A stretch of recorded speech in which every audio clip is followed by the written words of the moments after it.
যতবার ওটি পরে অতবার টলি দেওয়ার নেই যেন অতবার 200 টাকা দেওয়া লাগে। ডাক্তারের টাকা ছাড়া কোনো ওষুধও দেয় না। পরে শিশুর দাম আমার আগে ছিল। এটা এখন আর সরকারি হাসপাতাল নাই। টাকা ছাড়া নড়েন না কেউ। সরকারি হাসপাতালে এমন অভিযোগ নিত্যদিনের। হাসপাতালে সেবা নিতে হলে পড়তে হবে দালালের খপ্পরে, গুনতে হবে বাড়তি টাকা। তোমার স্বামীর আর চিকিৎসাও করতে পারতাছি না, ঠিক মতো খাওয়াইতেও পারতাছি না। অপারেশন করবো 80,000 টাকা, এত টাকা পাবো কই আমরা? এক কাটা টাকা বেচছে 1 লাখ টাকা আনছে, টাকা আছে মাত্র 10,000। অ্যাম্বুলেন্স, ট্রলি বাণিজ্য থেকে শুরু করে অপারেশন থিয়েটার পর্যন্ত যেতে নিঃস্ব রোগীর স্বজনরা। রুগী যখন মনে করেন 50টা ঢোকে তখন টলিগুলো কই পাবো? আমি রুগীকে বাঁচাবো না এদের সাথে আমি দরদাম করবো অ্যাম্বুলেন্সওয়ালাদের সাথে? এ যেন গরিবের জন্য মরার উপর খানার ঘা। এরপরও কিছুই করার নেই। নিয়তির নির্মমতায় বন্দী চিকিৎসা সেবা। 27 তারিখের মধ্যে 3টা ওটি ডাকছে আমাগো, দাঁড়া করে রাইকে আমাগরে ভাড়ায় দিছে।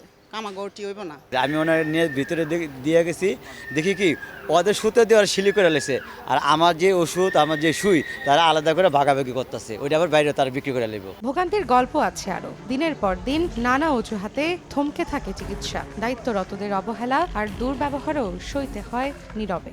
উনি যে সমস্ত ব্যবহার করেছে, যান যার কাছে বলে নালিশ করে, উনি এখানে প্রেসিডেন্ট হয়েছে, তো সে স্বীকার করে না কেন? আমি স্বীকার করব না, তো বস্তিস্ত উঠে আইছে আমরা।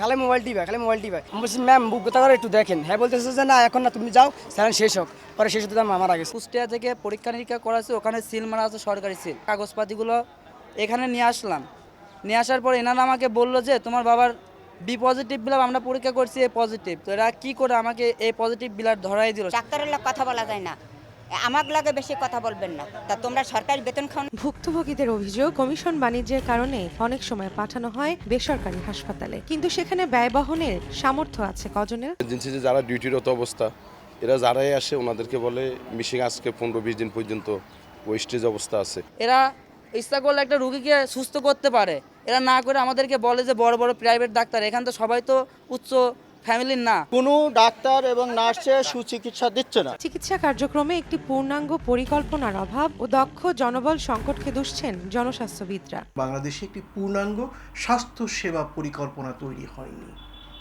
এদেশের মানুষের সংখ্যা অনুপাতে কতজন চিকিৎসক, কতজন নার্স, কতজন টেকনোলজিস্ট দরকার, সেই অনুপাতে দক্ষ জনশক্তি স্বাস্থ্য সেবার ক্ষেত্রে তৈরি করা হয়নি।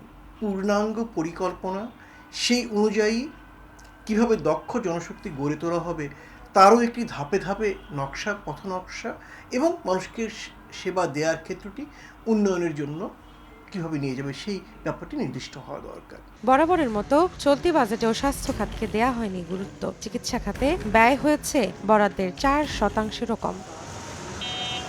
যদি শহরে চিকিৎসা সেবার এই অবস্থা হয়, তাহলে গ্রামের অবস্থা কেমন? দেশের স্বাস্থ্য খাত নিয়ে এই যে এত এত অভিযোগ, সবখানে অনিয়ম, হয়রানি, তারপরও কেন পাল্টাচ্ছে না এই চিত্র? কে দেবে এমন প্রশ্নের উত্তর? রৌনক নিয়ন্তা, সময় সংবাদ, ঢাকা।